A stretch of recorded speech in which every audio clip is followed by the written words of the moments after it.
சாப்பாடு ஃப்ரீயாக போடுவாங்க 24 ஹவர்ஸும். ஸோ எங்களுக்கு பின்னாடி இருக்கு இல்லையா, அதான் கோல்டன் டெம்பிள். இப்போ விட்டதுக்கு பார்த்தீங்கன்னா இந்த மாதிரி ஒரு டோக்கன் கொடுக்குறாங்க. அங்கே இருக்கிறவங்கெல்லாம் கோடீஸ்வரங்க கூட இருக்கலாம்.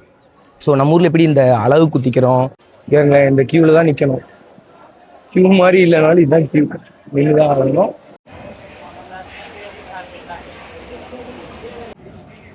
இதே தான் ட்ரெயினில் கொடுத்தாங்க, வெளியில் வாங்கி.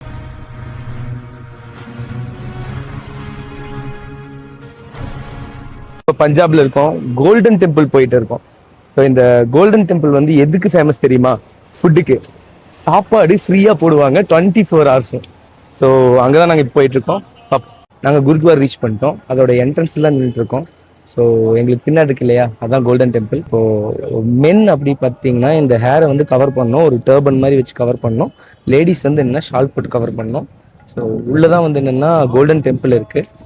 உள்ளே வந்து பெருசாக வீடியோ எடுக்க முடியாது, அப்படியே வீடியோ எடுத்தால் கூட இந்த மாதிரி பேச முடியாது. ஸோ இங்கே வெளியே வந்து என்னன்னா நான் உங்களுக்கு சில விஷயத்தை காட்டுறேன். It be wonderful. ஏன்னா பஞ்சாபிஸ் வந்து எந்த அளவுக்கு சர்வீஸ் பண்ணுவாங்க, எந்த அளவுக்கு சர்வீஸ் மைண்டடாக இருப்பாங்க அப்படிங்கிறதுக்கு இதே சின்ன சின்ன எக்ஸாம்பிள்னு சொல்லலாம். என்டர் ஆகிட்டு நான் என்னென்னலாம் இருக்குன்னு நான் உங்களுக்கு காட்டுறேன். இங்கே பாருங்களேன், டைல்ஸ் எவ்வளோ பளபளன்னு இருக்குன்னு. நம்ம ஆளுங்க பாருங்க செருப்பு எங்கே விட்டுருக்காங்கன்னு. மக்கள் உட்கார்ந்துருக்கிற இடத்துல செருப்பு விட்டுருக்காங்க இல்லையா. ஆனால் பேசிக்காகவே இங்கே பார்த்துட்டிங்கன்னா செருப்பு விடுறதுக்கு ஃப்ரீ லக்கேஜ் தான், ஸ்லிப்பர்ஸ் எல்லாம் வைக்கிறதுக்காக ரூம் வந்து இருக்கு. ஸோ இங்கேயே நீங்கள் வந்து வைக்கலாம். ஆனால் வந்து மக்கள் வந்து வைக்க மாட்டாங்க. காரணம் என்ன தெரியுமா? அவங்களுக்கு பொறுமை கிடையாது. இங்கே ஒரு 2 பேரை தாண்டி போகணும், அதனால பொறுமை கிடையாது. நம்ம வந்து இங்கே ஸ்லிப்பரை விட்டுட்டு தான் போகிறோம்.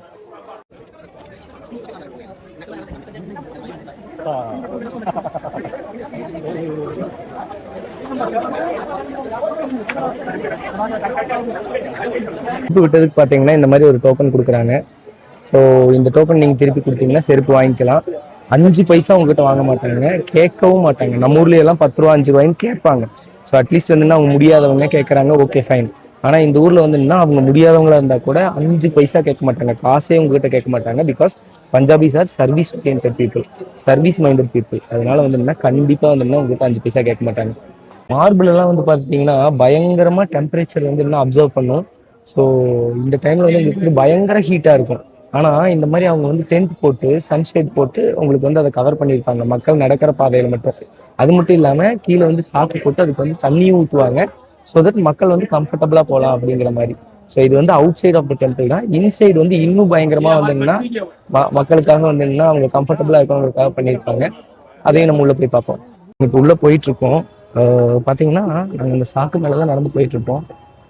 ஸோ ஆல்ரெடி நிழலாக தான் இருக்குது, ஒன்றும் பிரச்சனை இல்லை. ஆனால் ரொம்ப வெயில் அடிக்கும் போது ஈவன் இந்த நிழலில் இருக்கிற டைல்ஸ் கூட வந்து ஹீட்டாக இருக்கும். ஏன்னா நேற்று நாங்கள் இங்கே வந்தோம், வந்த எக்ஸ்பீரியன்ஸ் வச்சு நாங்கள் சொல்கிறோம்.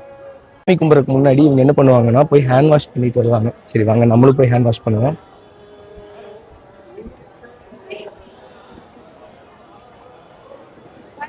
ஸோ நம்ம எப்படி கால் கழுவிட்டு கோயிலுக்குள்ளே போவோம், அதே மாதிரி இவங்க வந்து என்னன்னா கையை நல்லா வாஷ் பண்ணிட்டு தான் கோயிலுக்குள்ளே போவாங்க.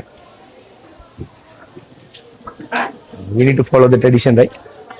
இது செப்பரேட்டாக கால் கழுவணும் அவசியம் இல்லை. இங்கே வந்து என்ன தண்ணி வந்து ஃப்ளோ ஆகிட்டே இருக்கும். ஸோ மூவபிள் வாட்டர் தான். இந்த வாட்டருக்குள்ளே வந்து பார்த்துட்டிங்கன்னா பீப்புள் வந்து காலை உள்ளே விட்டு நினச்சி எடுத்துகிட்டு போகிற மாதிரி செட் பண்ணியிருக்காங்க. என்ட்ரன்ஸே அப்படி தான் இருக்கும், ஈவன் எக்ஸிட்டும் அப்படி தான், கால் கழுவிட்டு வெளியே வர மாதிரி இருக்கும். நம்மலாம் கோயிலுக்குள்ளே போயிட்டு கால் கழுவிட்டு வெளியில் வரக்கூடாது இல்லையா. ஸோ போகும்போது தான் கால் கழுவும், இவங்க வரும்போதும் அந்த மாதிரி தான் ட்ரெடிஷனை ஃபாலோ பண்ணுறாங்க.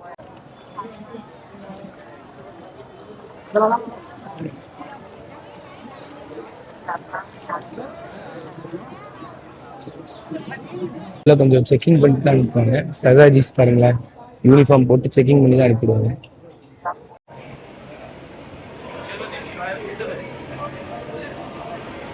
என்டர் ஆகிட்டோம். ஸோ எனக்கு எதுக்கு அப்படிதான் கோல்டன் டெம்பிள் இருக்குது. நீங்கள் பார்த்தீங்கன்னாலே ரொம்ப எக்ஸலண்ட்டாக இருக்கும். ஏன்னா இங்கே ஒரு பில்டிங் கட்டி, ஸோ இந்த மாதிரி மார்பிளில் பில்டிங் கட்டி அதுக்கு மேலே கோல்டு பிளேட்டட் டெம்பிள். இது இந்தியாவில் நிறைய இருக்குது கோல்டன் டெம்பிள், ஆனால் எல்லாமே இந்த டெம்பிளை பார்த்து தான் இன்ஸ்பயர் ஆகி பண்ணியிருக்காங்க. இந்த டெம்பிள் எதை பார்த்து இன்ஸ்பயர் ஆகி பண்ணியிருக்காங்க அப்படின்னா மெக்கா. ஸோ மெக்கா எப்படி ஒரு தனியாக ஒரு பில்டிங் மட்டும் நடுவில் இருக்கணும், அதே மாதிரி இதுவும் அங்கே இருக்கும். ஆனால் என்ன இதை சுற்றி தண்ணி இருக்கும். காரணம் என்ன, குருநானக் வந்து பார்த்தீங்கன்னா பேசிக்காகவே ஹீஸ் அ முஸ்லீம். ஸோ அவர் வந்து முஸ்லீம்ல இருந்து ஒரு ரிலீஜனே கிரியேட் பண்ணியிருக்காரு.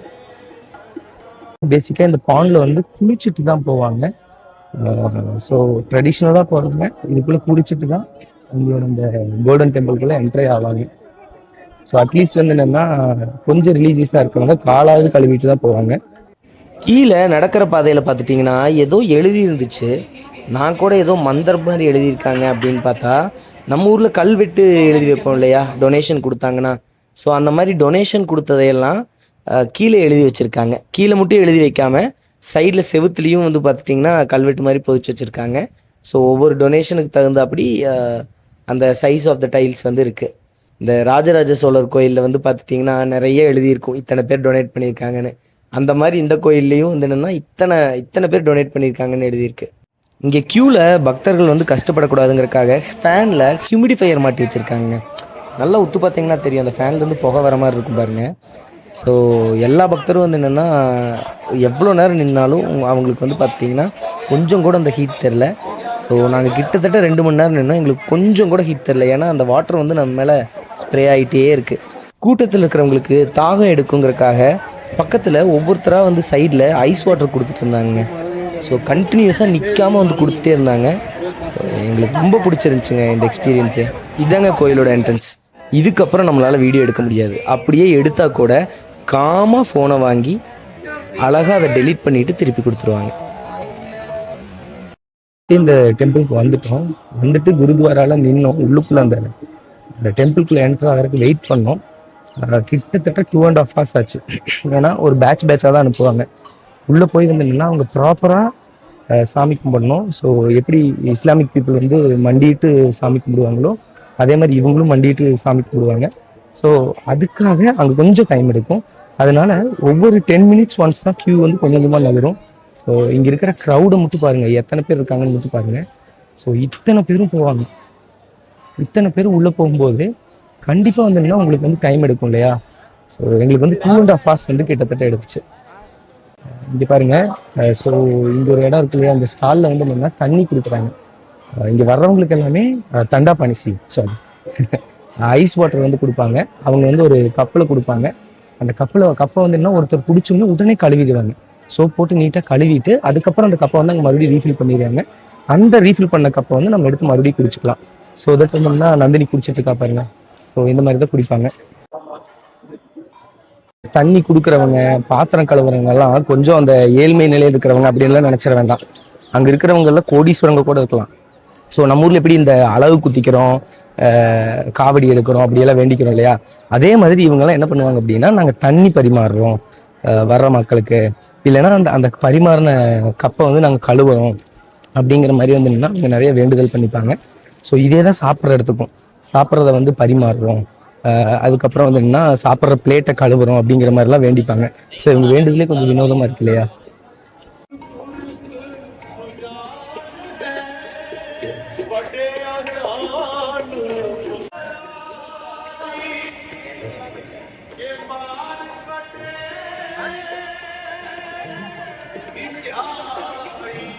எக்ஸலண்டான ஒரு இடத்துக்கு போயிட்டு இருக்கோம். டைனிங் ஹால், லேஞ்சர் ஹால்னு சொல்லுவாங்க. ஸோ இங்கே தான் வந்து என்னென்னா ஃபுட்டு ப்ரொவைட் பண்ணுவாங்க. சாமி கும்பிட்றக்கே 2.5 மணி நேரம் வெயிட் பண்ண வேண்டியதாக இருந்துச்சு. சாப்பாடு சாப்பிட்றதுக்கு எத்தனை மணி நேரம்னு தெரியல. ஏன்னா இங்கே வர்ற எல்லாருக்குமே ஃப்ரீ ஃபுட்டு தான். நம்ம ஊரில் ஹோட்டல்ல எல்லாம் சாப்பிடுவோம் இல்லையா, நான், ரொட்டி, இதெல்லாமே இங்கே தான் இவங்களோட பேசிக் ஃபுட்டு. அதனால வந்து என்னென்னா அவங்க எல்லாத்தையுமே ஃப்ரீயாக ப்ரொவைட் பண்ணுவாங்க.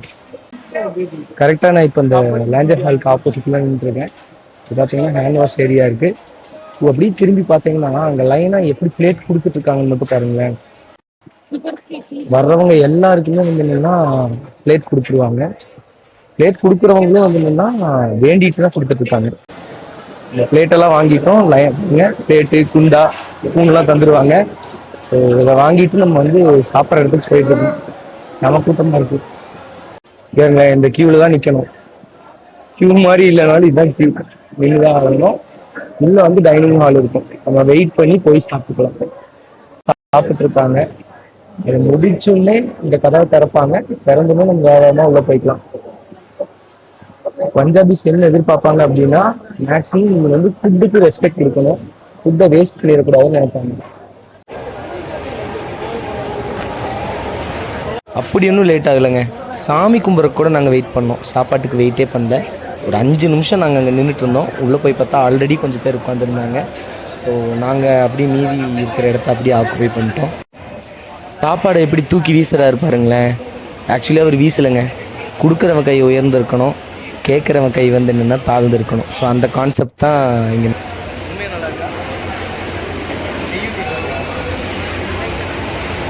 நாங்கள் நார்த் இந்தியாவில் சாப்பிட்டதுலேயே பெஸ்ட் ஃபுட் இதுதாங்க. உண்மையிலேயே சூப்பராக இருந்துச்சு. எதையுமே குறை சொல்ல முடியல. அதுவும் ஃப்ரீயாக கிடச்சிது இல்லையா. ஸோ இந்த ஃபுட்டை நாங்கள் ட்ரெயினில் வாங்கும்போது எங்களுக்கு 150 ரூபா ஆச்சுங்க. இங்கே அதை ஃப்ரீயாக சாப்பிட்ருக்கோங்க.